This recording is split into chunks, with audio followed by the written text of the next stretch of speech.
I hope you guys are doing. Hope you guys are doing. But who Thursdays? If it doesn't stop it in time, that show turns into your show. Because you've done a long time, you need about 5 minutes to about not just about culture, but culture in general. So anyway, guys, if you do have any, please give me a call on 079 136. That's 079. Your voice sounds like you're breaking up. Yes, You sound like your voice is breaking up. You sound like I did it good, ain't it? Everyone say. Yeah, definitely sound like you're breaking up. Now? Nope. No, put it back. I might jump off. Jump back on. Let's finish the fight. Speak to jump. It sounds like some kind of delay. All right, let me send you a message.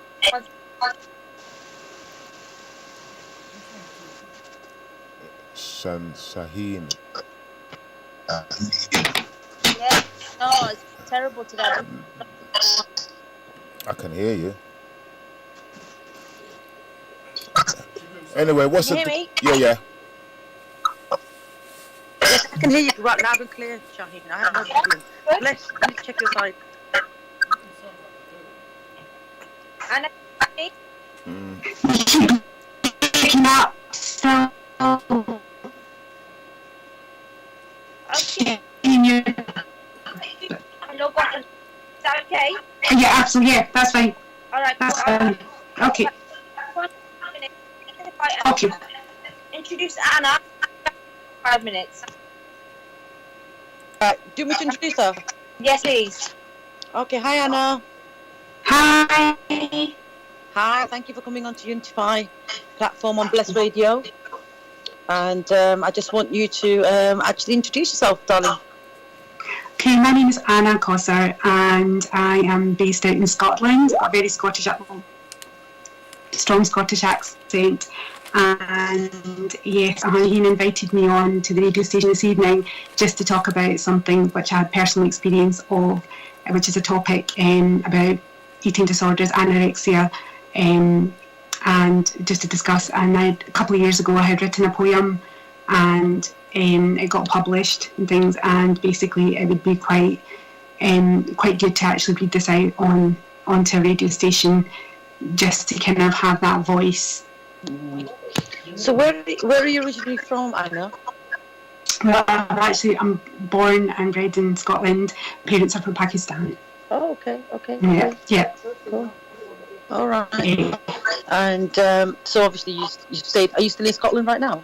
Yes, I'm still in Scotland just now. I'm also a school teacher as well, secondary school teacher. So online teaching's killing me at the moment, but what is with this, you know. And just on the side as a hobby, I do cake work. I do look cake artist, and also I have a love for chocolate shoes. Wow. Making chocolate shoes. Yeah. Brilliant. Looks like we're going to get some shoes this time. I know. I'll be sending you all shoes. What I'm going to start off, right, before we actually go into the actual topic itself, have you got a small short poem that we can listen to? Yes, I've got a poem that I wrote that was written a couple of years ago, and it's my personal experience. It's my personal journey and what I've been through in that time. And yeah, so I submitted it into a poetry competition, and it won as well, and also it got published too. I think it's because it was quite unique, but this is actually written myself. Wow. Can I hear a few lines on that poem, please? I think the plan was I was going to read out the whole poem for the listeners tonight. So shall I just make a start on that, or shall I wait for Shaheen to join us? Or yeah, we can wait for Shaheen to join us.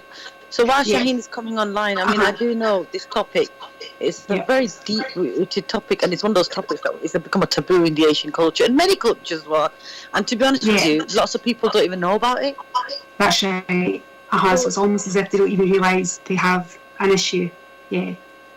So do you want to like bring us into this topic and talk about this? Well, basically, like again, it's my own experience, but the Asian culture is very obsessed with appearance, and very obsessed with appearance, and it's almost as if your worth depends on your appearance, your weight. You have to be a certain look, you have to be a certain weight, you have to be a certain height to be acceptable. And this is quite common in our culture for girls to be under a microscope, because they've got to look a specific way, and if you don't look a specific way, there's a lot of shame, and you're made to feel a lot of shame and things because you don't fit that criteria. Yeah. So you're saying the community conditions and the society is conditioning people in such a way, and or let's say we get affected by them in such a way that we have to look in a certain way. So you explain to me what anorexia is. Well, anorexia is where you lose all interest in food. You don't eat. Basically, you control your food intake, and it can become quite severe in the sense that you restrict everything that you're eating, and is basically based on how you feel about yourself, and you just kind of like diminish into yourself, and you become quite introvert, and it's like you don't want to eat. Because for myself personally, my journey is slightly different, but you don't want to eat because you feel as if like I'm going to put on weight, I'm not going to be acceptable, and the culture and the elders and what they expect of a girl particularly, and if you don't fit that criteria, then you're under scrutiny. Yeah. So and I think too, it's like it's quite like there's other issues as well, so like things like skin tone and things like that as well. It's like one of those kind of subjects that is it's like swept under the carpet, but it does go on a lot. So yeah, I understand that. Now you're saying that anorexia basically is an eating disorder, and a lot of girls start that from a very early age. Some start it late due to some, I don't know, it could be some emotional breakdown of some sort. Now I know anorexia, like, to be honest with you, if I've ever heard of anorexia, it's usually the girls are in their teens and they want to look a certain way, and it's unfortunately they were influenced by their superstars and role models, and that actually becomes an illness, really, doesn't it? Because it doesn't it? Because I read about these young girls, and it's so sad because they're so beautiful, but they can't see it for some reason. Yeah. Go on. My personal journey is perhaps slightly different because I was bigger before, and it was the kind of situation where I was actually in love with someone, that kind of thing, and I was all thinking that, roses at that age. I mean, I was in my 20s, and but he sat me down one day and he said to me, my parents are not going to accept you. They're not what they're looking for. And I went, well, what do you mean by that? And basically it was based down to like your weight, appearance, and they're not going to accept somebody like that. So in order to try and fit into that mould, I tried to change myself in so many ways, especially the body shape and the body size, to try and be acceptable, but I wasn't, it wasn't, and it was just that way when you're striving to be a specific way to please someone else because you think you're going to be more acceptable. But But for you, your trigger point was this man, wasn't it, really? Because, like you said, you're totally in love with this person, and then all of a sudden he makes this comment to you, and you're thinking, and that just actually hits you so badly that you, I mean, do you lose? Obviously, there must be some psychological, emotional that happens that you can't control yourself. There must be something that goes on in your head for you to take such drastic measurements. Yeah, and you cannot stop. You can't stop. That's exactly, you can't stop. And also what I found as well throughout the years is that, when you're looking at potential partners or you're set up with somebody or etc. One of the things, the biggest thing seems the focus is all about appearance, it's all about your weight, it's all about those kind of things, and very, very shallow, because you could be a really, you could be like a really beautiful person, but that doesn't matter. It's about what you actually look like on the outside. So, right. But having said that, I mean, what I've taken into consideration, you're quite young at this time when this happened to you. Now, did your family members not notice a change in you? Yes, they did. They absolutely did. My family, my sisters, and my friends, they all noticed a big difference. But what was really interesting was the more weight I lost, the more compliments I got, the more it actually kept me going, making me want to lose more and more and more weight. Is because all of a sudden I was acceptable. All of a sudden, the Auntie G's and the Uncle G's were like, "Wow, who's this girl?" And in that kind of frame of mind, I just wanted to keep on going. Hi, how you doing? Hi.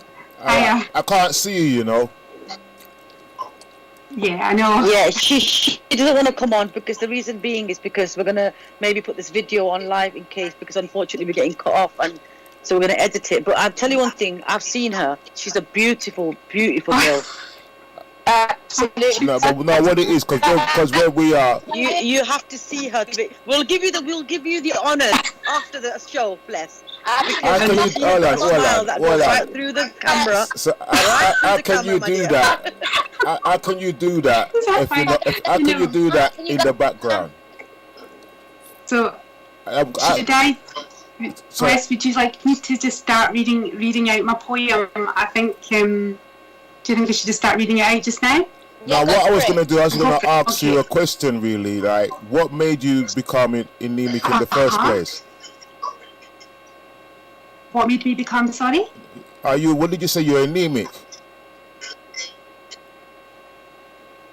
I can't hear you. Sorry, I can't No, it's not anemic, bless. It's anorexia. That's the word. Well, the same thing. Yeah, anorexic. Where girls stop eating. Who's anemic then?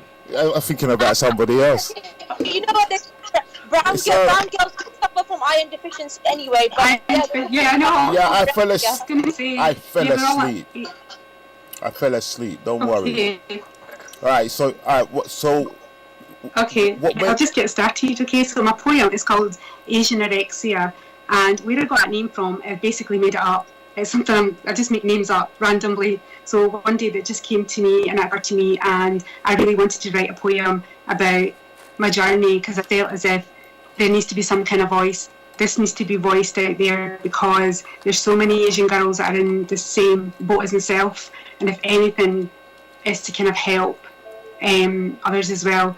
But it also gave me a lot of release as well, to actually write it and put it on paper, and the blessing was the fact that it got published as well. So I was really grateful for that. So I'll just get started, right? Okay. I am Asian. It is a life-inviting invasion. My culture is obsessed with weight and appearance, which pushed me into a deep self-inflicted grievance. When I was a size 18, internally I felt obscene. A shallow culture left me stuck in between, forcing myself into starvation routine, surviving each day on the strength of caffeine. Asian men seek high-class, nice ass. Image criteria I could not pass. My bum had way too much mass, but all I craved was some sass. They are looking for a Bollywood dolly, not a thinker who sparkles and is jolly. Letting this crush me was my folly. Anna is my inner voice. She denied me and gave me no choice, but the weight loss made me rejoice. I lost weight at a light year's rate. Ironically, I became underweight. The compliments received were so amazingly great that I continued to starve in this secret state. Each atom of food was something to hate. I listened to Anna, my new best mate. The Auntie G's and the Uncle G's endorsed ideas so shallow. My cheeks sunk into hollows, my waist caved into narrow. At times, I wondered how little Anna would let me eat tomorrow. Anna would stop me from eating a sultana, never mind a whole banana. I became stuck in an endless rut. Now my gut is the size of a nut. I never thought that this looks obsession and strict nourishment suppression, which was all just to make a good Asian impression, would catapult me into depression. I rapidly plunged into being ill, putting my body through the mill, leaving my reserves at permanently nil.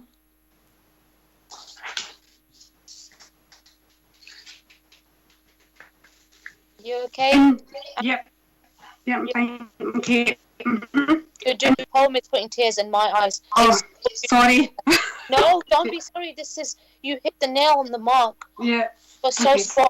Carry on. I know. So You're in my heart, I knew it was all so wrong. But now I have to be strong, even although my journey will be so long. With determination and will, I must climb this daunting hill. As my stomach I must fill before I learn how to chill. It's been over 15 years, there's so many tears, but now I'm determined to combat my fears. I have now found Dr. Shoktaranu, and she is an Asian doctor. She listens and understands the weighty task that she has on her hands. She knows the cultural traditions, all the prerequisite conditions, the beauty superstitions, and the Punjabi definitions. We will power through my transitions. I am my body. I am not just anybody. I will nourish my body. I am trying out of this self-disorder. Each day I am learning to become stronger. It is time to get my life in order. Asian anorexia is no joke. This is my life. Finally I spoke. There you go. That's amazing work. Fantastic. This poem, I want your voice so I can do a video on it. Because if you don't want your face on it, it's not a problem. I don't mind, but I need your voice for me. Can you do that? Okay. Yeah. Yeah, of course, yeah. Bless, what were your thoughts about the message right there, her poem? Bless, are you there? Yeah, I think he's listening. You just carry on with Sista. No worries. So Anna, like your journey, because I missed quite a bit of it before I jump back on. Yeah. Yeah. Okay now. Say that again, sorry. Is my reception okay now? It's still breaking. Sorry, it's still breaking up a bit. Yeah. I might take over the show because she can't hear me, but I will be here as long as you guys can hear me. Okay. No, we can hear you. I can hear you, Shaheen. Just do it slowly. My reception's breaking. I can't hear some of the words that Shaheen's asking or saying. So, Shaheen, go on then. Slowly. Right, so what made you come up with this poem? Obviously, inner thoughts and feelings that nobody knows about. Mm-hmm. Obviously, I missed the bit that you lost a lot of weight, but you did it the wrong way. Mm-hmm. What? Mm-hmm. So basically, it was just that kind of. I just became really obsessed because I had been bigger, and I wasn't going to be accepted at that, and about just kind of really trying to lose lots of weight so I could be. So he'd basically want to marry me, kind of thing.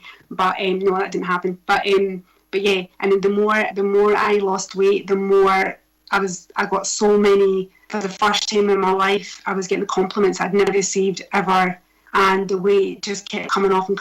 And basically, what happened was I entered into Ramadan.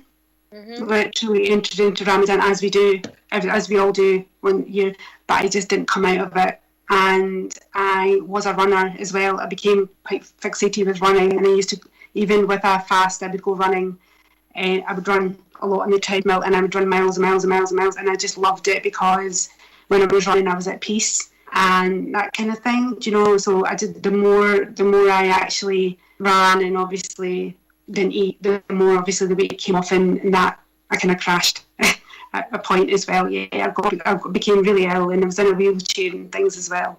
So, yeah. Wow, and all of this just to be accepted and just to get this guy to marry us, because from a young age we've been told we must look a certain way for a guy to marry us. Yeah. When we don't look a certain way and he doesn't want to marry us, it puts us in deep-rooted insecurity. Absolutely. Yeah. So the thing is, at the moment, like you're absolutely right. Now, even since going through that and through the years as well, what I've noticed as older become, and the more I've been exposed to kind of like potential men and that kind of thing, there is this huge fixation on the way a girl looks.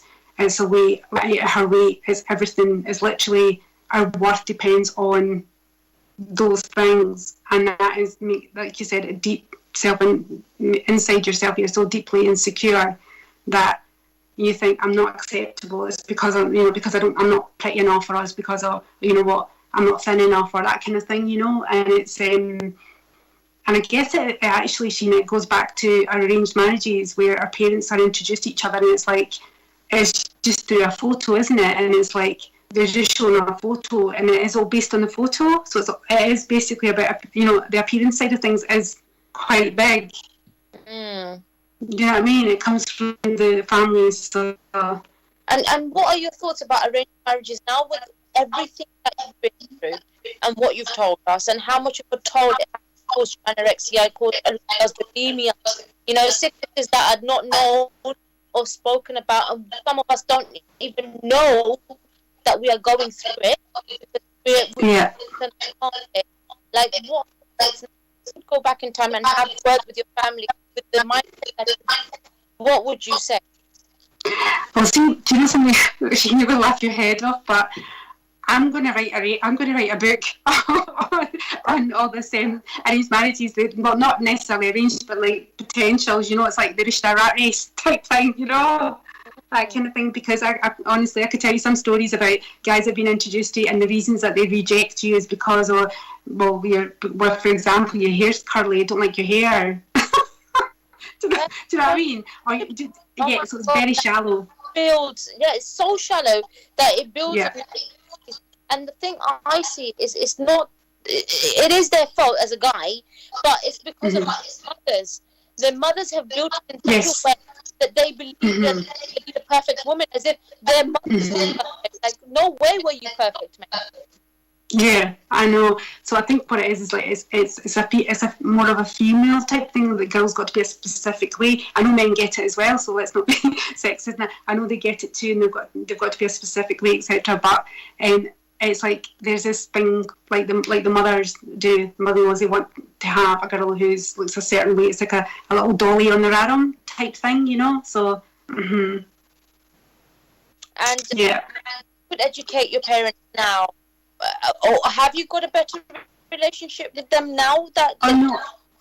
I've always had this guy, Shaheen, I'd actually met at university, and this, my parents are absolutely fine. My parents are not strict at all, but my parents are okay. And they saw me losing a significant amount of weight. My sister saw me losing a significant amount of weight and things, and they were really concerned. But what spurred me on continuously was the fact that I was getting all these amazing compliments for the first time in my life, and I was like, it felt nice.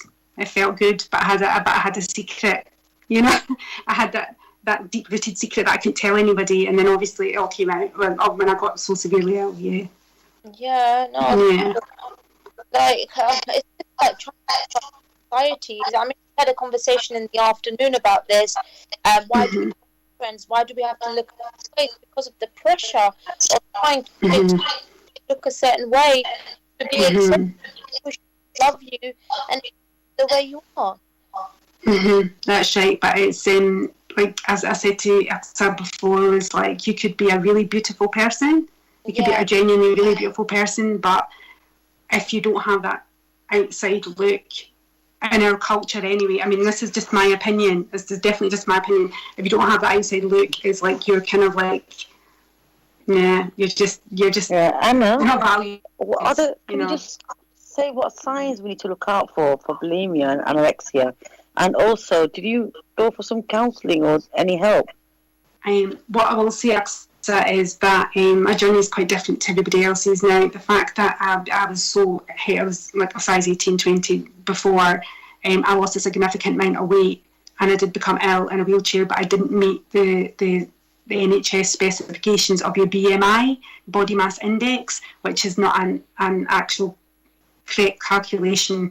And because of that, I didn't meet that criteria, so I had to then I didn't get the right support to begin with, basically, for a very long time. And I'm just really fortunate that I have just recently, last few years, I've met a really lovely Anu, and she's basically been trying to keep me on the right track, kind of thing. But because it went on for so long, like I said, it's been over like 15 years, it's been such a long time, it's hard to change those habits. And, and it's just that kind of disordered eating is like, yeah, you think of everything that goes into your mouth, and with bulimia, it's obviously different is when you eat and then you actually bring up what you've eaten, and you're secretly eating, and you actually bring up what you've secretly eaten. Yeah. So I don't know if I went through it. I cannot comment, but I dramatically and I blame that on stress.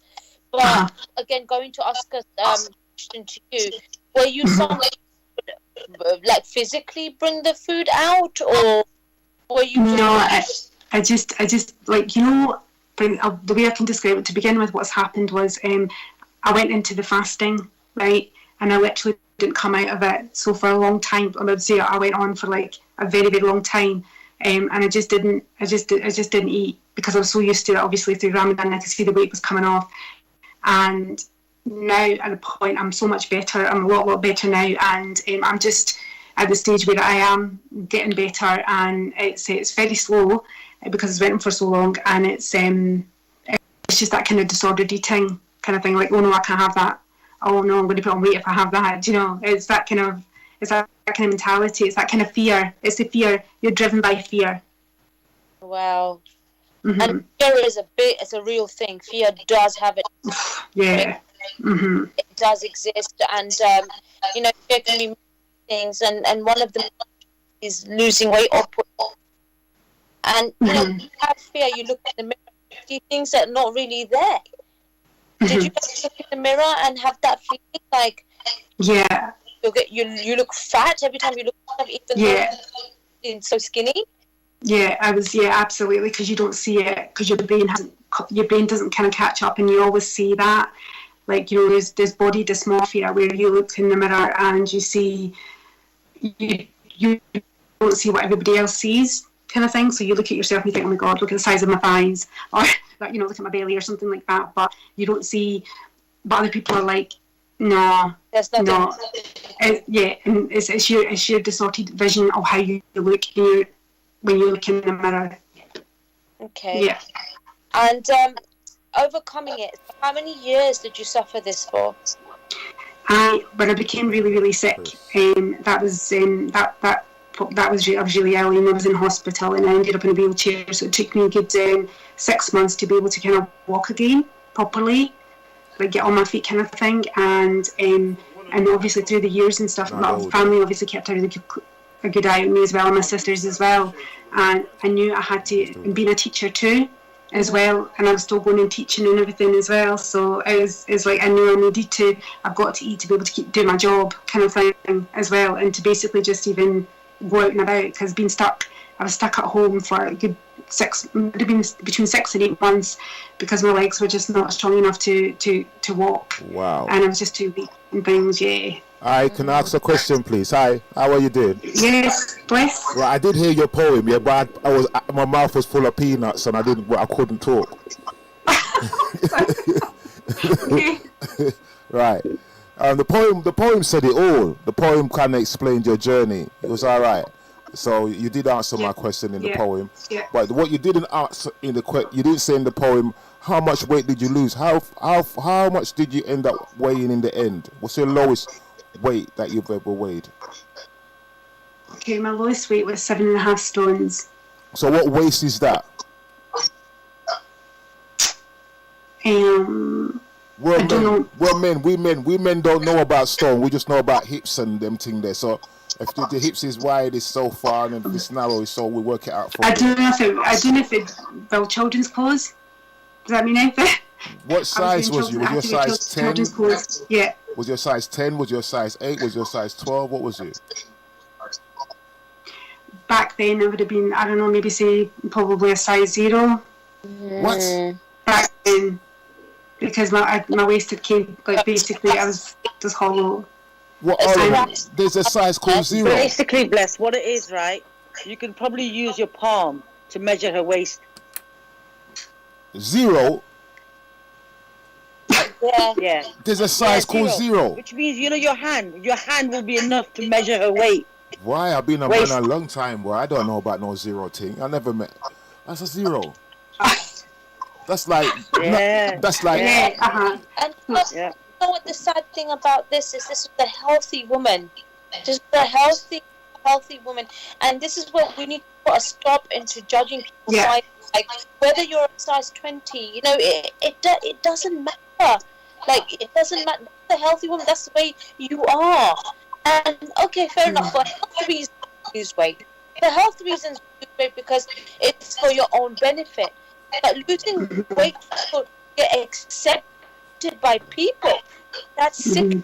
Really, I know, and the thing is, that's the problem with our culture. It's rife. It's because you just want to be. You do want to be accepted. You want to fit into the mold. You just want to be like everybody else. I'll be honest here, Anna. Yeah. I think it's not just culture for our culture, it's actually a culture for the girls, the women out there. Yeah, the women are conditioned in a certain way. This is to all the women, and men as well. Men get it as well, but women really go deep-rooted into this. Like Bless is saying, oh my God, 0, yes. I don't know what a 0 is, you know. I know like a size 12, and I know a size 10. But below that... Yeah, Bless, this is 0s are like models try and get to that size. Yeah. Okay. Absolutely. That's why she was on the wheelchair. Now, Anna, when you were on the wheelchair, that you must have been so weak that you could not even walk. Yeah, I basically had rickets because of the running. I just constantly ran, and yeah. So you know, I don't know, like the term used is like bandy legs. So you know, they'd change shape and stuff, and you know, and yeah. This is truly very, very, like, you know, people don't know the words they have on people, like this community with the vulgarness that comes out of our mouth. Yeah. You're too fast. You know, they don't understand how mentally upset and you could have died. Wow. Yeah, that's right. Absolutely, totally. And the thing is as well, Shaheen as well, just like I would say about 10 years ago when my sister got married, and you know, I was all dressed up and everything else, and you know, I was getting comments from the aunties, and they were saying to me, "Oh, you look nice now. Just be careful you don't eat too many rotis now, chapatis, you know." And it was quite, I don't know. And I just thought, oh God, I couldn't even tell you the last time I had a roti. Do you know what I mean? Or a chapati. You know, I can tell you, but it's okay. But it's acceptable for them to say stuff. Do you know? What's so sad is when you're about to eat that food, you will remember these words. So Always. You eat it because you're like, Always. I'm about to eat this, but Auntie said don't eat the roti. Yeah. Oh, and it's so bad because I know how you feel. I know how. I remember when I had my child and I blossomed, and I said blossomed because it was amazing to have a baby and blossom. But Auntie, also want to eat because you don't want to keep that weight back on, or you know you're going to end up with all these stretch marks as if it's wrong to have stretch marks. It's normal. Yeah. It's normal. Okay. Yeah. You know, That is. it's supposed to look a certain way. We're women. That's right. Really sad. But you know, it makes you feel better. With Bliss Race, let me just tell you something about Bliss. I hope he's listening right now, yeah? They love curvy women, okay? So the curvier you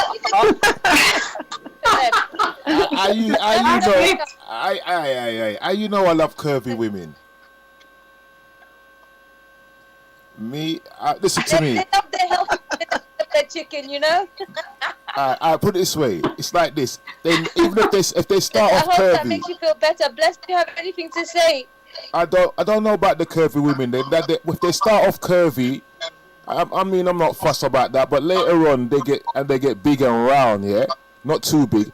You have to still accept them because I mean, a man will go out there with a girl. She looks all nice and buff and crisp and everything.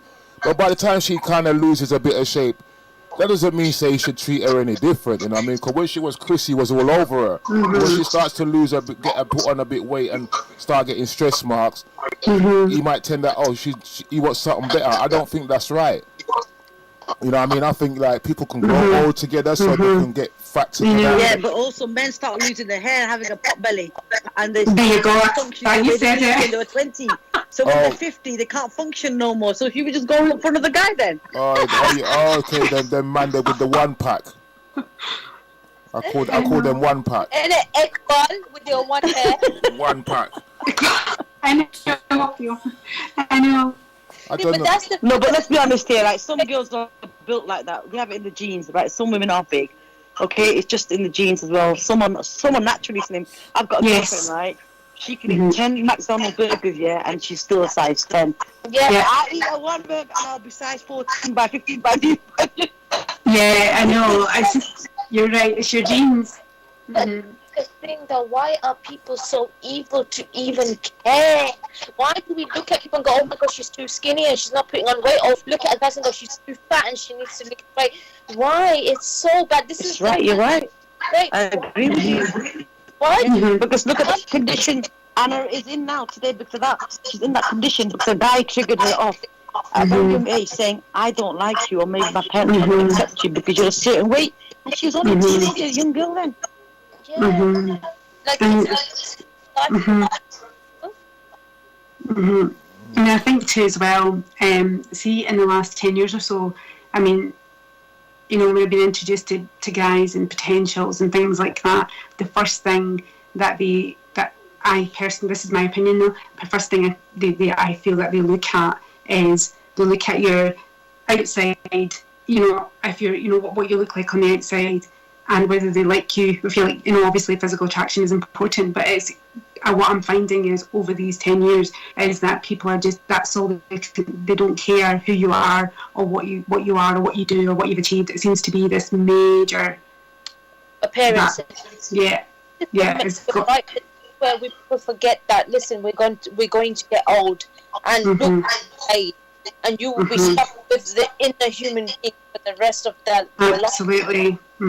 Absolutely. Then want a trophy wife, but where is that going to take you? Because eventually the same guy that said all of this, put you in this position, is going to get old himself, and like lose his hair and he's going to have a pot belly. Then do we replace him? Did he think words before he said what he said? That's the thing. It's just, and this is why we need to put the word out there. Whether it be boys or girls, you know, or we're focused on the girls because females are standing out. The next time a person or a guy says that, you need to reflect on him before you reflect on yourself and say, listen, dude, you can't be saying that you're getting old yourself and you're going to have a grey beard yourself. Worry about your own weight. It's not like he's bracketing himself. You know? Yeah, I know. And do you know what's interesting as well is that, you know, like I'm Muslim, and see from an Islamic point of view, the irony of all this is our Prophet, peace and blessings be upon him, he forbids you for people to judge you from the way you look or make comments about appearance and stuff. And I find it so ironic because that, well, particularly like the kind of Pakistani kind of, or you know, Asian kind of culture, that's, you know, they do it, but even though they know that it's like it's quite sinful to do so, but it's okay, you know. It's ironic. But that's so. It's all about culture and never about religion. This is where we go wrong. A lot of the people put religion together, and this is why Islam gets a bad name. You know, like I say this with chest. I say this with chest. I love Islam. I don't like Muslims, and I say that again. Read what I said without actually saying rude. I like Islam. love Islam. I don't like Muslims because they of culture over religion. Yes. Yeah. Mhm. Yeah. Mhm. What the Prophet had done. Nobody is Sunni, but nobody follows the Sunnah. That's right. No, That's right. because half like the Prophet wouldn't even hurt a fly. You guys are going out there beheading people. What the hell? Mhm. And I agree with it. Every faith and culture, that's when it go wrong. That's right. Yeah. Totally agree. Mhm. And it's all about what people want rather than Yeah. be it Islam, be That's right. Judaism. It's not the religion itself because all religions come from one God.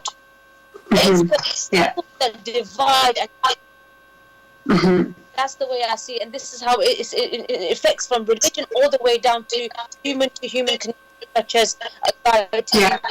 Too big. Yeah. That's right. That's right. I know. And I think too, it's like like my whole thing about this is like with this poem, I really want to take it further, and I really want to write a book on this. And you And yeah, I've started my first chapter. I never got past it, but yeah, so started my book on it. But the first chapter, what's it all about? Is this about you as a young teenager? yeah, so it's basically it's how it started. It's how it started in more detail and what's on the poem. So it's more kind of based on the triggers and the whole shame side of things and all that kind of thing, that side of it. And I just need to get past the first chapter in there. But the reason I wanted to do this is because it's like that voice. I feel as if I've not heard of anyone or anything that has actually spoken out about this and said, right, wait a minute. And that's I pointed out as well. There's quite a lot of girls who have actually got a problem with their eating, but they don't even know it. Yeah, they're educated about it at all. They're not educated. They don't have a clue. So it's quite, and it's about putting that voice out there and talking about the expectations and the culture and saying, right, hang on a minute, wait a minute, this needs to be addressed. Absolutely. And you know what? I think that with you because a lot of girls are either scared to educated, not be following a trend of a crowd where because what you're doing, you're being the first woman to stand out. You put yourself out there to be like, listen, this is who I am. Here's a help. I'm here to help you. I understand what you're going through, and it's good to talk about it. Yeah. So sheltered and so scared, and they just be like, no, just suck it all up, just with it. So them die at young age and wonder what happened to them. No, Yeah. we don't know what the situation is. We don't know the story. Mm-hmm.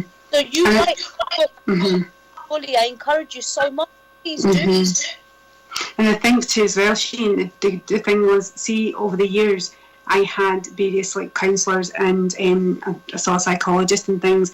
And one thing I will say is that trying to tell them and trying to explain to them, no disrespect or anything to the culture or anything of the sort, but trying to tell them about the culture and the kind of comments that I made. And anytime I had to go to a relative's wedding, I'd have a meltdown, and it was all because of, they're going to look at me, my weight, blah, blah, blah, And one thing I had that was a massive revelation for me was when I found Anu, and she totally gets it. Like she's the same. She totally enough gets it. She knows the comments. She knows the kind of what happens and what kind of things are said and all that kind of stuff. And that's made a huge difference, because for the first time I thought, one of the first things she said to me was, no, it's not in your head.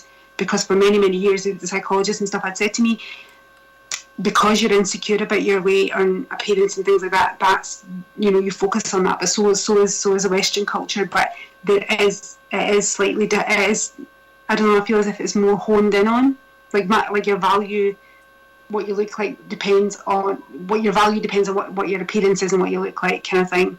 And that's been a huge thing. And I think too, when you're in the culture, because you know it, you know what things are said, it makes a huge difference to be able to help someone else. Absolutely. And you're wrong as well. It takes courage for women to step up and step outside of the circle and say, I don't really like this and I don't agree with it. Because most of us are brainwashed so much.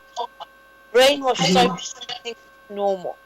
Yeah, it takes a hero like yourself to step out of the circle. You know what? This is not right. It's not okay. And you know what? me up really badly, and a lot of these girls don't have the courage to speak about it. Yeah. Yeah. So talk to me about your edible shoes. That's like My edible shoes. Okay. That, like, how did you come up with this? Okay, so basically, what I'll tell you that I'll try to do. So I've always I'm a cake artist, so I did cakes and things like wedding cakes and birthday cakes. You said you're a teacher, is that right? Yeah, I'm a teacher. Art teacher? No, home economics. Or home economics. So, so basically, I was right into cakes. There's quite a few different types of cakes for weddings and blah blah blah kind of thing, right? And the chocolate shoes, Shaheen, happened as a result of lockdown. I'm always that kind of person who's got to be doing something, and I love learning. I love learning new things, and writing's my other thing as well. I really like to write, but the chocolate shoes, I thought, I want to try that. I just wanted to try it, and that's what happened in March, April, and May. Is basically I literally got into the shoes, and it's just literally grown arms and legs, and I just love it because it's so different. I've had a look at your work. I've gone onto Facebook. So for those next on, when she's open about stuff, we can get you on her page because her work is phenomenal. And you're saying that you only started this during lockdown. I thought you were pro. I thought this is what you do because you are. So she makes this amazing handmade shoes, which are edible. Shaheen, can you turn your mic up just a little bit, please? Turn it down. Up, a little bit. Yeah, so I can't believe that you've only been doing like. Look at all the stuff that you've been through. Look at your. I know. Obsessed. I've gone stupid. No. I think you are very creative.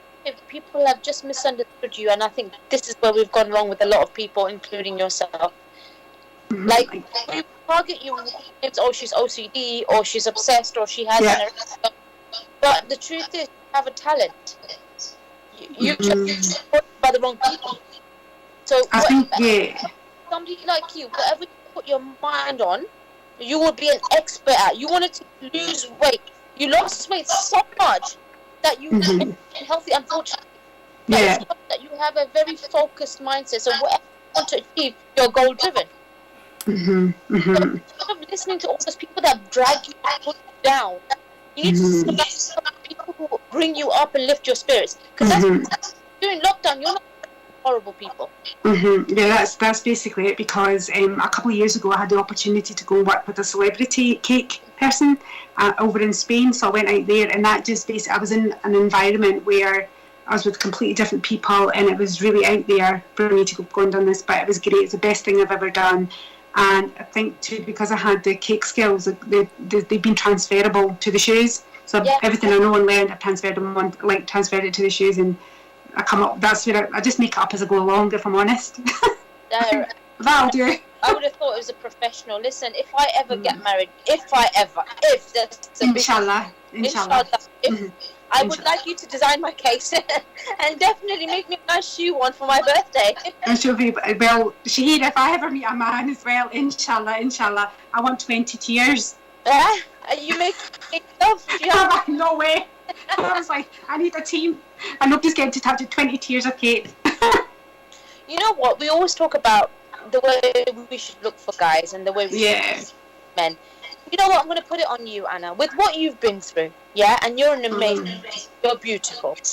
What man do you want? What man do I? Oh, do you know? What man do I want? Let's talk about that. Ask you. Okay, so see, the thing is, I'm a little bit different. I actually just want somebody who is decent, if that's even possible. Somebody genuine. Somebody just quite old school in my thinking, and I just want somebody who's decent and just loyal, respectful, and that kind of thing. Do you know what I mean? And I find it very hard to meet someone like that. Do you know? And do you think with your past and stuff, obviously Carrie, and you're a soul for doing so, you really are a queen for doing so, does that impact you in finding somebody now recently? I just think it's no, because I've actually never ever disclosed any guys that I've met or potentials that I've met. I've never ever disclosed anything about my eating problem at all. But I don't know. I think because I've gotten older, and you know what it's like when the older you get, you're kind of like, yeah, you pass that kind of age. Do you know what I mean? The age bracket, do you know, kind of thing. And I think too, Shaheen, you're right. In my 20s, because mine's all started off when I was 23. So I had just finished. Yeah, I had just finished doing my masters, and that's when it all kicked. That's when it all started. Because, yeah, and I feel as if I've lost a big, massive chunk of my life. I've lost that big, massive chunk in illness, and like being like so fatigued and being so ill, and you know, infections, etc. And I just feel as if like now in the last, I would say the last 2 years or so, that I've really started to come out my shell. Yeah, no, do you know what? Yeah. Never a time. I think though. Yeah, I become a gangster. Oh, gangsterette. Not gangster, you're gangsterette. Anyway, so Anna, yeah. Yes, Wes. So, what size are you now? What waist are you now? Oh, do you know, I really, to be honest with you, number one, I never ever weigh myself, and number two, I wear clothes that are really baggy, so I'm probably, you're talking about between, whether I could be a 10, a 12 or a 14. That's brilliant. Oh, so you put weight, so 10, 12 or 14, it could be anywhere between I don't know. Yeah, I could be anything. Yeah, any one of them, depending on what shop you go in. Okay, so basically you put weight back on now. Yeah, I put weight on. Yeah. Good. So then that means that you don't have to worry about a man then, innit? Anyway, I think say regardless of what, a man should accept you as you are. You know what I mean? If you see someone and you like them, you know what I mean, you got to think about one day they're gonna get old, or if they get sick they're gonna lose weight. That doesn't make no difference. People go up and down. So once you meet someone, you got to be prepared from the beginning. Cause even when they get pregnant, in theory, bless, that's amazing. Yeah, absolutely amazing. Even when they get pregnant, they get big. Everything gets big when they get pregnant, and then when the baby's born now, and the woman left with all stretch marks and everything, there's no reason. That's part of the thing. You know what I mean? If you don't like it, get some coconut oil and rub it all out. Then innit? You know what I mean? Massage it out and do something, but. I just accept the lady as they are, you know. I just accept them as they are. I don't, you know, whether you go up or down. Even if you grow old, it doesn't make no difference. You know what I mean? You have to accept them as they are. There's no reason to leave a woman because she's got old and you want a younger thing. You don't go like that. Love is love, regardless of the size or the shape. You know what I mean? Love is love, man. Absolutely. And you know what? When it comes out to love, weight, height, anything does not matter. You fall in love with the human being, you fall in love with the person that they are, and this is where we fail to acknowledge, and this is where insecurities come in. Because health, like there are so many girls like Anna have not survived. There was an auntie of mine that we don't like talking about, who did pass away because of anorexia. Really, right. Did pass away. She was basically about 19, 20, and again she was so obsessed with not eating and became so, and because we're from Africa, the healthcare wasn't as great as it is today. So at that time, when I was a baby, I was so tiny growing up, I didn't know what was going on with her, and a lot of the people said that she was possessed. That's the word that they called. She was possessed. That's what we blame it on. We don't blame on. We don't. No, nobody sat down with the lady and asked her what's going on. And didn't even know what was going on with her. And she just kept sick all the time. Became so sick at one point. They were feeding her tubes. Yeah. Because her stomach had shrunk so much and food would not go down. I remember going. Yeah. And obviously, a week after that, she was beautiful. Stunning. Died at the age of 21. That's really sad. That's quite sad. Yeah. In the current generation, then they said she died because she was possessed by a demon. Wow. Yeah, but now had an underlying issue is anorexia. Yeah. You know, to blame things like, and don't forget, it was a dysfunction character because of the environment and you know, so she could go earn a living for herself. And in our generation growing up, women are burdened. So when a daughter is born, they're already thinking of ways to ship you off and get you married. Yeah. So there on this poor girl, I need to look a certain way so a man will marry me, and will accept me, so I cannot be burdened for my family. Yes. Yeah. This is where that they will blame a demon for that, but they will not break it down and say, you know what, we are the reason for why this girl actually died. We can happen. It's the lack of education and the lack of ability. Yeah, absolutely. What I said, Anna.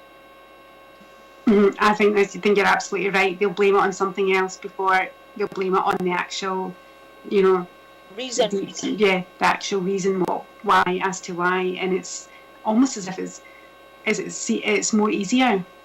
Well, it's because of that, and rather than taking, well, no, actually, if you break it down, there's a lot more.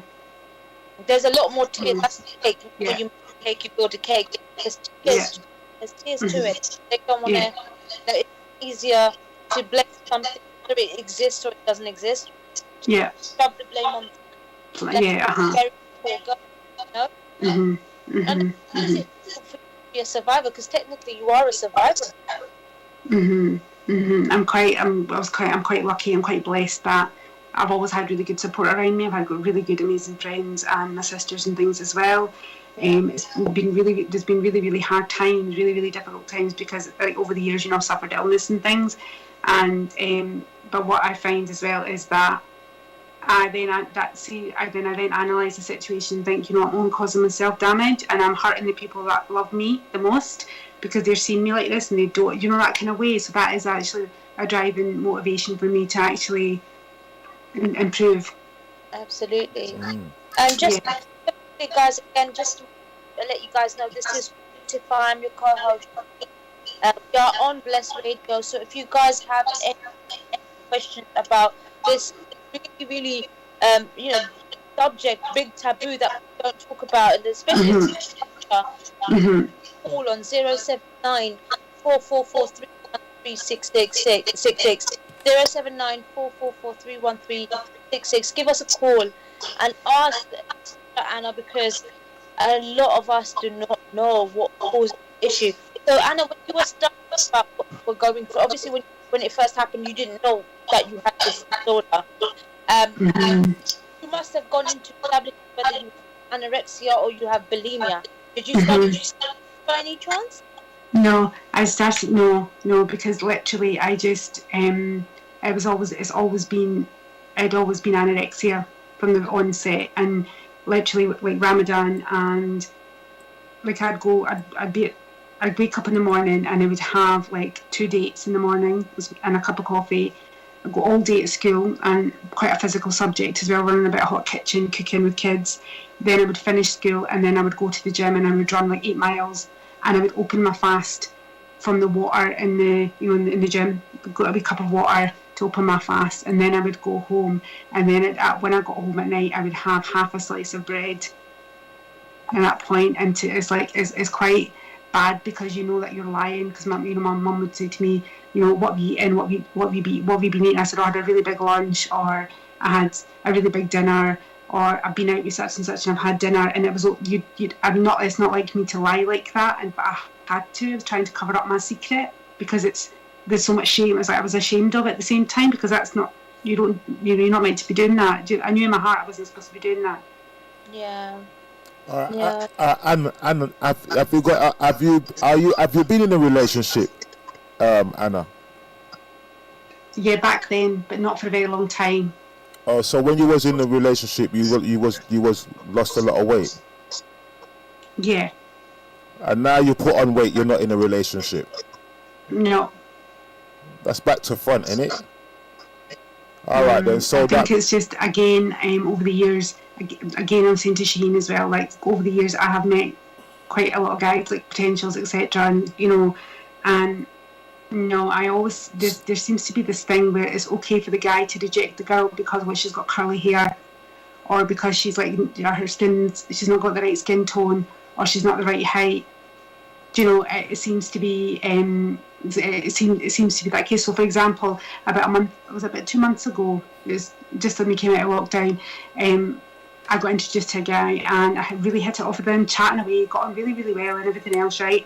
And the thing is well, I don't look at a person, I don't look at the outside. I get to know a person, and then all of a sudden it hit me that wow, that's a really nice person. But his problem was that he was 6 foot. He was 6'2", and I'm 5'4", so I wasn't tall enough for him. That's crazy. Do you see what I mean? So it's like it's that kind of putting that height, skin tone, weight, looks. It's it all comes in one big bubble, doesn't it? It's like there was no he was such a nice person. He kept saying, "Oh, you're such a nice girl," and blah blah blah. But I just can't get over the height thing, and I thought, oh my god. Well, then you need to stop worrying about man, though. Man is the least of your problem. I gotta tell you that now. Yeah, no, I've got my chocolate shoes. I'm sorted. I don't need a man anymore.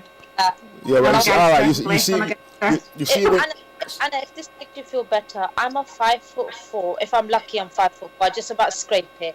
I'm a Oompa Loompa. Yeah. That's what you are. I'm a Oompa Loompa. Like, I say how I feel. I have no filter. Men hate me, some of them, majority, right? Because I speak my mind. And you know what? It's not about, I couldn't care less what any man or any even woman thinks about me, because I'm happy and content within myself. Yeah, I think that's important. Yeah, you've got to be, haven't you? And it's getting to that stage where you're comfortable in your own skin. Yeah. Exactly. Hit the nail on the mark. Then why do you care about somebody I don't even know? Like, if I'm a 6'2", whatever, comes and tells me 5'4", we can go together, I'd be like, oh look, the ladder. Get a ladder. I know. It's up to you when I have to go at you. You know. I know, and I just think what it is like with these kind of things are like they're not right. It seems to be. It's just I don't know. There's a lot of it. There is a lot of it. Anna, like I tell you something about life, yeah? What I think anyway, yeah? Sometimes people go out there looking for a partner, so i.e. a man or a woman or whatever the case may be. It's only when you stop looking that person will come, yeah?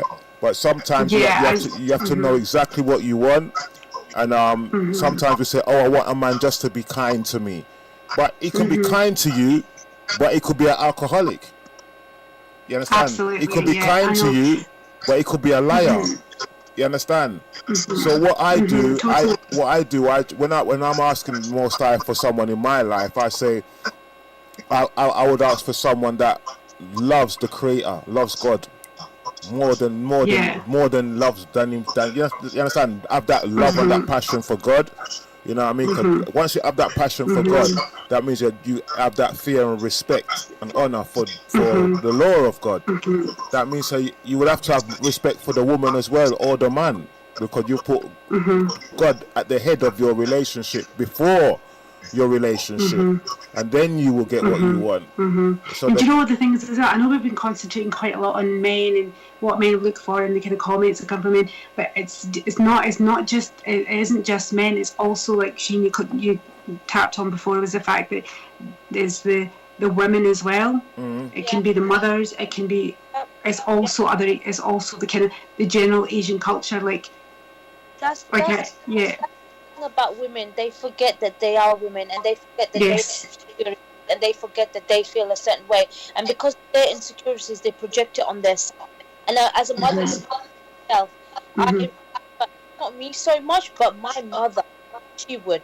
That knows she has to marry a certain type of woman, knows she has to be a certain religion, look a certain way, and and it's no, mom, I want her happy. Please don't influence this rubbish. You're a woman yourself. You should not bring up insecurities. You are my son now to teach him to make women feel insecure, because he projected her insecurity in my son. So now he has to go look for a woman and give her that insecurity. Yeah, absolutely. Yeah, So like it was the case of mom, like please don't. My son is going to be growing up and become his own man, and he decide what he wants to do and how he. You know, but don't project your insecurities on other people. And I do feel I'm a firm believer, and I can say that because I have a son.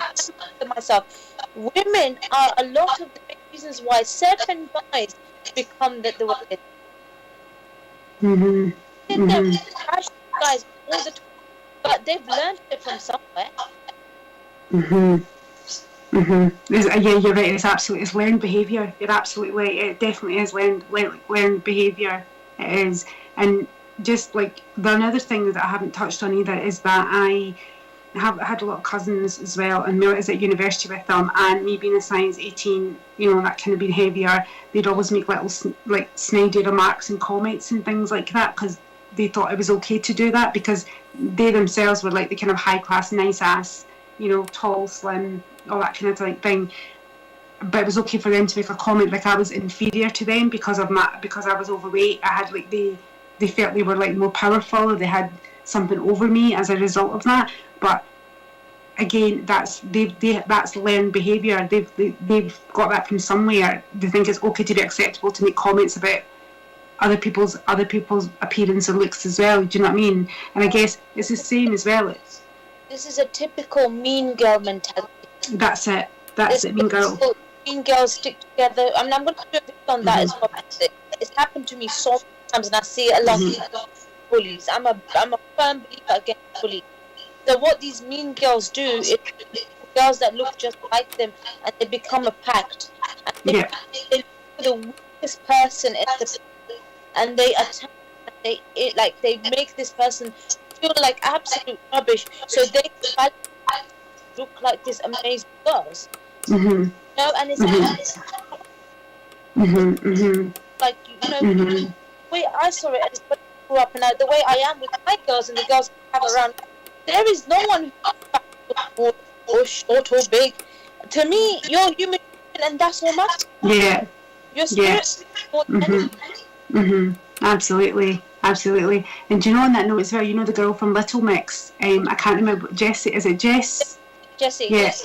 Jessie, she did a documentary as well, and it was about how she was made to feel because she got trolled as well about comments, and she spoke about it in a documentary that they made comments because she was the bigger one, you know, and by no means is she big at all. And you know, with the comments about her appearance and her weight and things like that in comparison to the other girls, and it showed you as well how it mentally broke her down. Yeah, she left the group. Yeah. She left the group because of it. The trolls, and did you see the immense amount of weight that the poor girl lost as well? That's right. Yeah, because she said that as well. Like she lost a significant amount of weight, and like she changed herself and that kind of thing as well. And it was because of these horrible comments that were getting made to her from so-called public. Do you know? And it's like, who gives in? It's like what you said before, Shaheen. It's like, who gives them the right to comment on someone else? You know, to do that to somebody else. You know, to make them feel that low. And to make them want to change themselves or lose that amount of weight or whatever. No one in their right mind who's secure within themselves will need to validate other people down. This is other people projecting their insecurities on other people. And that's me saying that, period. You understand? I'm content. I'm fine. Right? I don't have to see who's big and who looks small, because to me,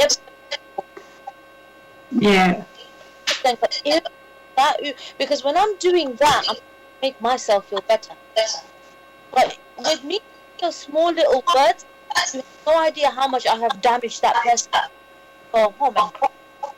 But to me, just saying my opinion, giving my opinion like that. But no, you practice somebody that destroy and kill their life. And this is what's done. I know. So it's just, it's a huge area. It definitely is a huge area. Anna, was it when you first started to lose weight? Yeah, was it because of what people were saying, or was you following the Yeah. trend, or what was you listening to other No, people? it's because of it was genuinely because of there was a number of different things. I don't just blame it on the one. It wasn't just the one thing. It was like a combination. It was like, obviously the guy that I really liked and everything else, and he said his family wouldn't accept me because I was overweight and things. But there was also comments being made as well from so-called cousins, etc. And there was also on the other end, it's like there was like weddings that were happening left, right, and centre, and friends didn't want me, we do our dances and stuff like that, and I was not involved in any of the dances and stuff because they were like, no, you'd be embarrassing. So you kind of all these are just like all just combines together. All combined together in your head and your self-esteem and your as in the gutter and your confidence and stuff as well, and it's almost as if you get on the whole side of this weight loss side of things, I was like hooked on it. So I thought this would make my life better. This is going to make me so much more popular and so much more beautiful, etc. If I sorted that bit out. Oh, so you basically was other people that made you feel left out and insecure while you made that decision to lose so much weight. Yeah. Yeah, but if I'm honest, honestly, if I'm honest with you, mm-hmm. Well, you should just love yourself as you are, whether you're big or fat or small or slim. Love yourself the way you are. Somebody will love you. There's a man out there for everybody. I think it's self-love, isn't it? It's self-love, and it's getting that, and it's finding that. It's finding that in yourself after feeling so kind of shamed, as to say, because you were overweight or you carried extra amount of weight. Well, it depends what you think is overweight. Size 14 is not overweight. Size 16 is not overweight. You know what I mean? No, sorry, I know. That's the thing. At the time, I would say, like, when I was overweight before, I was like weighed in a size 18, 20 at that point. And yeah, I was definitely classed as being overweight. Yeah. Okay, so you were size 18, 20, and then you went right down to 0. Basically, yeah. Wow, that's a bit extreme, man. It was very extreme, and it was very dangerous as well, and I suffered for it as well. So couldn't you stop? Couldn't you stop along the way? Say that again? Could you not stop along the way? Yeah, I didn't. I didn't weigh myself at all. No, but couldn't you stop? No. Well, couldn't you, like, when you realised you were losing weight? No, I couldn't stop. Why? I was addicted. I was addicted to running. Oh. And I just didn't want to eat. I just didn't have. Yeah. But here's the sad thing about this, right? Addiction doesn't just necessarily need to be alcohol and drugs related. Addiction can be wanting to lose weight or wanting to put on weight. Gym, like just the gym all the time, Mm-hmm. Yeah. Behavior. Yeah. Yeah, it's sad. But anyway, sorry, carry on. I just want to point out addiction is like, for example, earlier this afternoon, we were talking about the addiction to beautify yourself. Like, addiction to buy wigs, addiction to eyelashes done, get your lips done, These are all, it starts off with, I just want to modify. Next minute, this is now hooked and it's a part. We always identify the major alcoholic, drug abuser. But there are so many things a human being which we don't realize. True. Yeah, you're right, absolutely right. Because if you look at some of the Instagram models, and in the mind, like some of them are just addicted to getting work done. Yeah. And it's like that kind of beauty. Yeah. So Shaheen, if you met someone, and they told you, like, the way you are now, and they said to you, look, I need you need to lose some weight. What would you think about that? I'd just be like, block and never see them ever again. That's the way I am now. But I tell you this, I was like once upon a time, like I'd be a liar to say that. I remember when I was with my ex and my in-laws, will always criticize my teeth, and they always talk. It came to a point that I got my teeth whitened and straightened, and I was so every day sometimes it impacts me. I go in front of the mirror, and I'm like, my teeth are still not perfect, so I've modified the way that I could. But so after that, I realized I'm not changing who I am for nobody, be a woman, because this is the way God's made me. and I with me. Yeah. No, Carry on. either you love me or you lump me. That's it. You either be a part of my life the way I am, get out. Get out, you know. Don't please leave. No, you say, oh darling, please leave. You don't say get out. You say please leave, darling. There's the door. Here's the door. Please close it behind you. And I tell you why, because you know what, I could sit there and list. We can all say of 101 things about each other. No one's perfect. So you can't sit there. I could look at you and be like, I want you to put head plants on your head. But you haven't got hair. You know? Imagine if I said something, how would they like it? They wouldn't like it. I think a man wouldn't like it. I don't think certain man wouldn't like it, you know, but you know what I mean, as I say, you have to, once you meet somebody, you have to accept them the way they are. And the thing about it is this, you know, according to the marriage talking, when people get married, yeah, they go, oh darling, I will marry you for better or worse. And when she gets worse, he's gone to something better. You know what I mean? Man. So his wedding vows is a lie. You know what I mean? What sort of world we live in, that's the way the more I age, the more I look at people. Why do you say, like, you act as if you're a gift, you act as if you're perfect, walk around destroying people as you're like, what is it to gain when you look yourself in the mirror? Not you personally, but you know, this, like, for example, a poem was so heartbreaking, got tears in my eyes, but I'm pondering what she said, her words, like how much the poor girl, she needed life.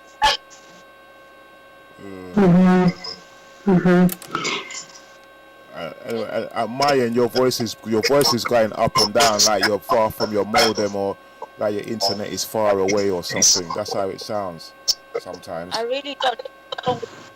I do apologize, guys. I really am. It's alright. It's never happened before. It's just today it's happening, but before it never happened. Okay, so and there's you're an gonna echo get on someone's side. You're gonna I get can hear Amanda. Shaheen clearly. I can hear Bless. Yeah, I know. My voice And I is think clear. it echoes. Anna, I don't know if Anna's got anything else on, but if she comes closely and if she's got anything around her that needs to be actually closed up or something, because I think the echo's there. Oh, is there an echo? No, I've just got my iPad. I'm just speaking through my iPad. It's much better now. Oh, right, I've just moved. I came forward. Right, okay. Okay. There you go. Well, I can hear everybody clearly. Is Shaheen just kind of like sound like I did that. Sometimes. Shaheen. I done it well, innit? Good impersonation. See, I told you the echo's gone. Told you. Okay. Yeah, all right. Go on, Amir. Go on. What's the thing? Or go on, Shaheen. It's your show, you know. I'm only here to kind of learn something about it. Well, on the positive, right? You've become a person now, Anna. You've got a story to tell, and I just want you to know that you have my full support and the support of Unitify and the support of Bless Radio and Bless himself. Like we have to get the story out. And those who don't know anything about this, and they're suffering in silence. And not just girls, you may have guys as well who make girls feel this way. Yeah. That's interesting actually, because we never look at guys. We don't look at like how do they feel and if they're under any specific, scrutiny. It's interesting. Absolutely, you are right, Anna. There are guys that I speak to, girls and guys, with what I do, and guys have been told not to cry. If you cry, you're not a man. Your feminine side. You have to always be masculine. You have to look a certain way. You have to, have muscles and things like that. And you have to have you have to have loads of. It's a lot of pressure on them on their side too. Bless. Am I correct? Especially when girls. Yeah, especially when girls make remarks like, "Oh, I don't like him because he's got no hair." Yeah. So what is it with you and the hair? I'm a bit annoyed because my brother went and spent so much money in doing his hair. He could have put that money to better use. He still looks abused. And that's why you're upset. You still keep talking about men wanting hair. Who? Yeah, he Who? went all the way and paid for the ticket, 5-star hotel, spent thousands of pounds. I'm thinking that money could have gone to a better cause, my dear. You still look the same. Is that in Turkey? Did you go to Turkey by any chance? No, he went back home, mate. Well, still. But yeah, you know what? This is it. Even this afternoon conversation and continuing on to tonight's conversation, like it's all we live for appearance. We don't live life for life.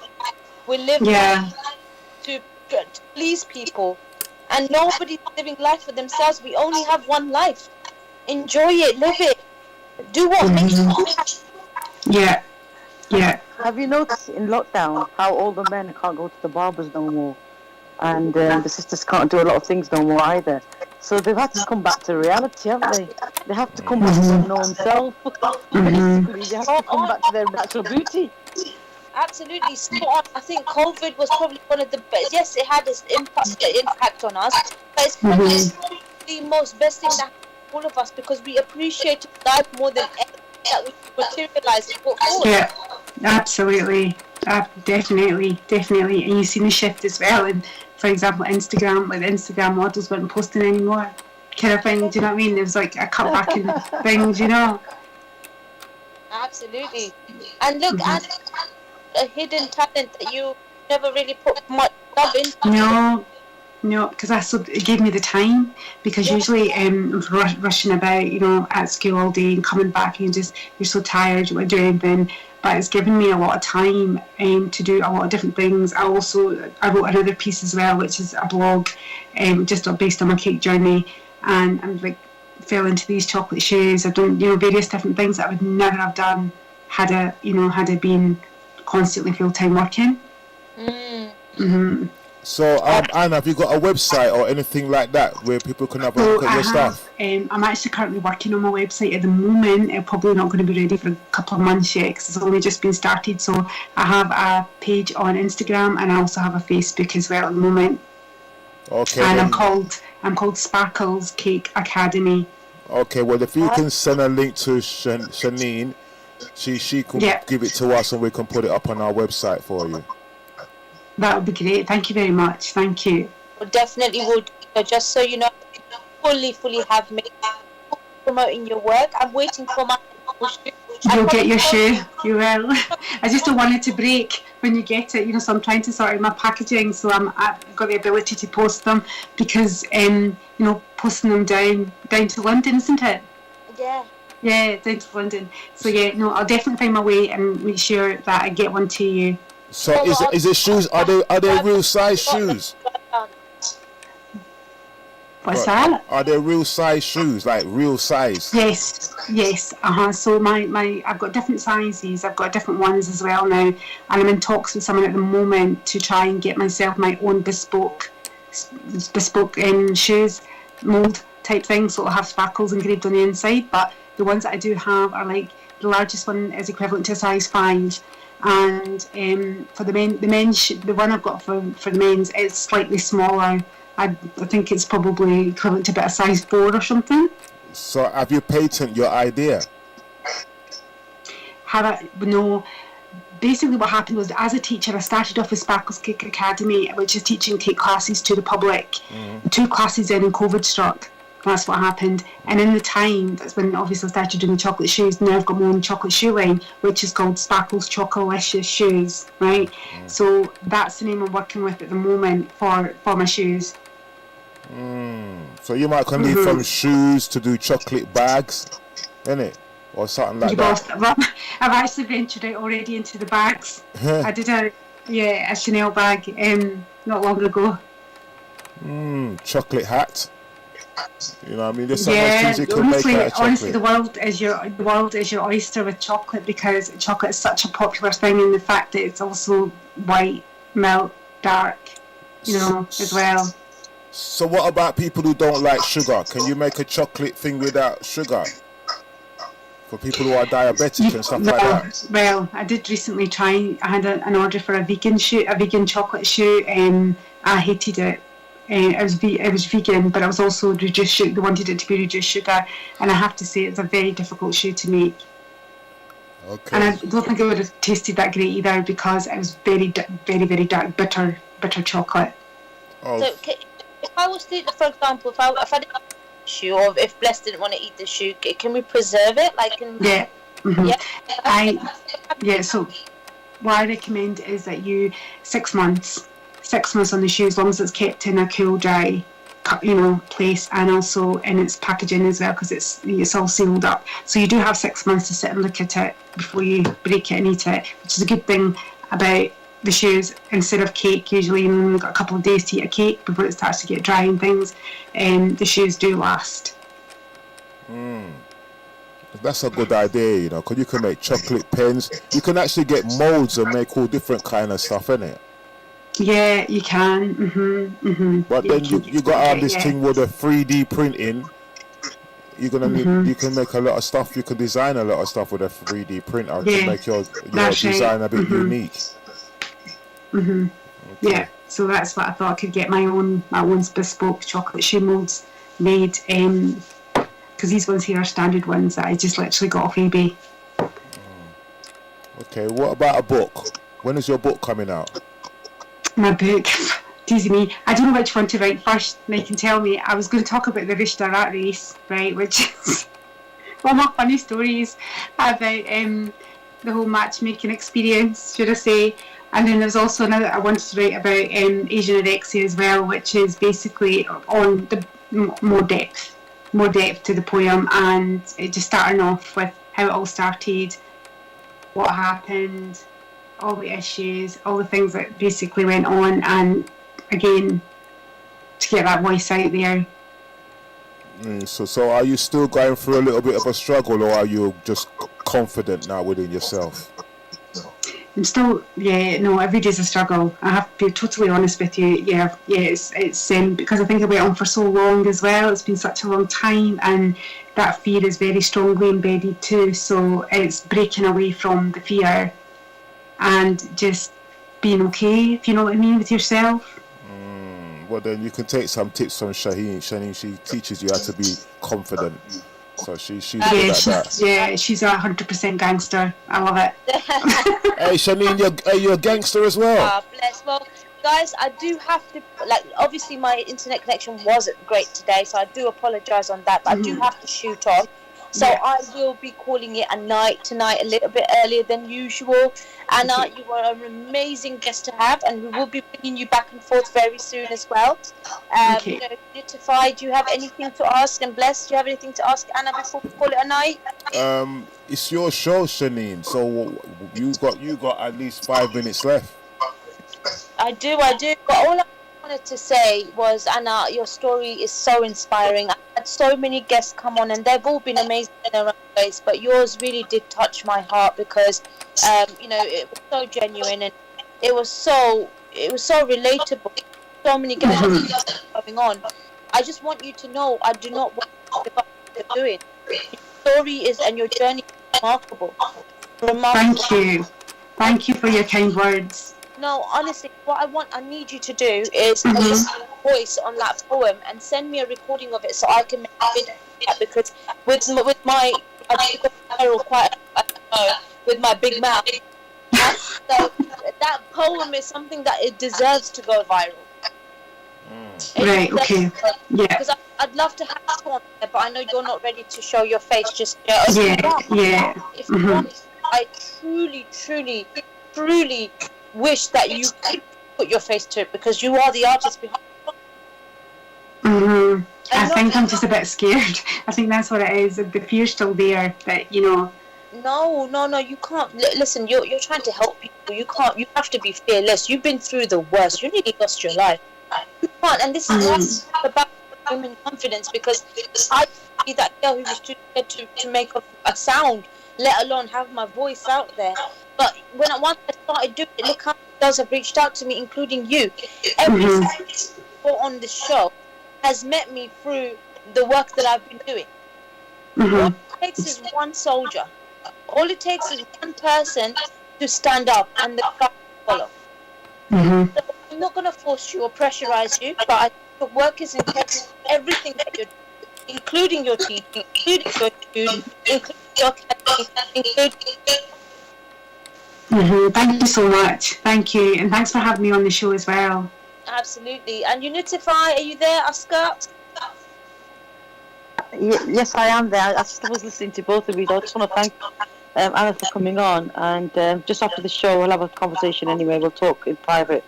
But there's a lot more to be said about this condition, and I think we spoke very little, to be honest with you, but there's more to it.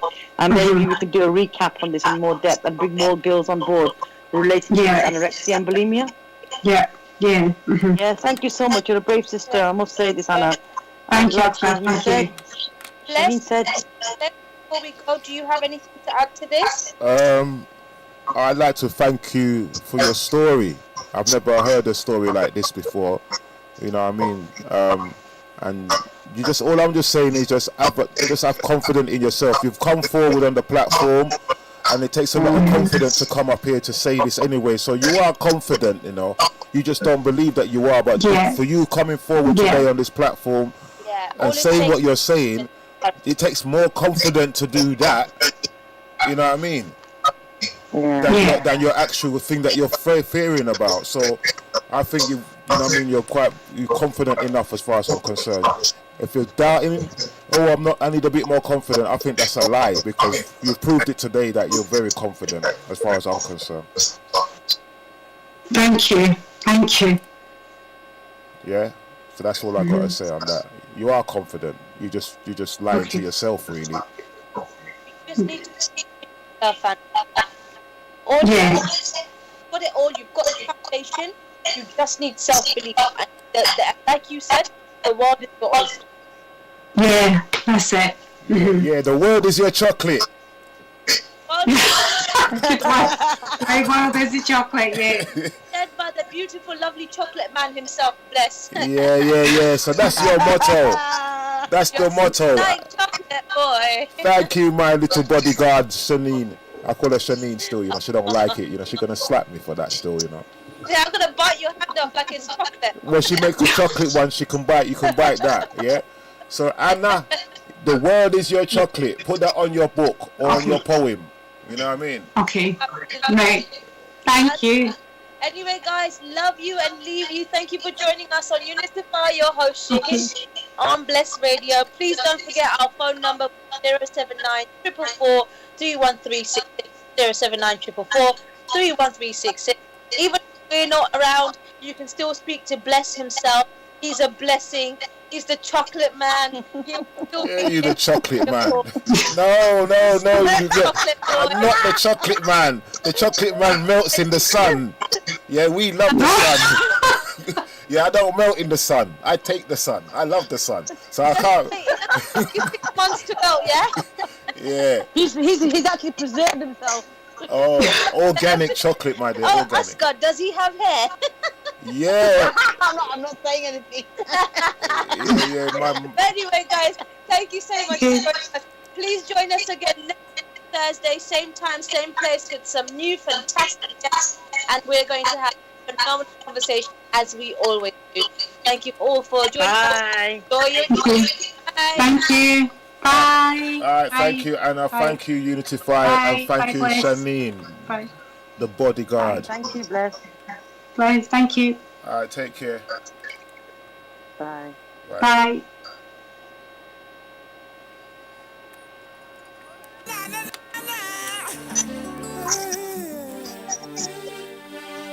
Serious girl, the way you roll like everyone is gonna like your style.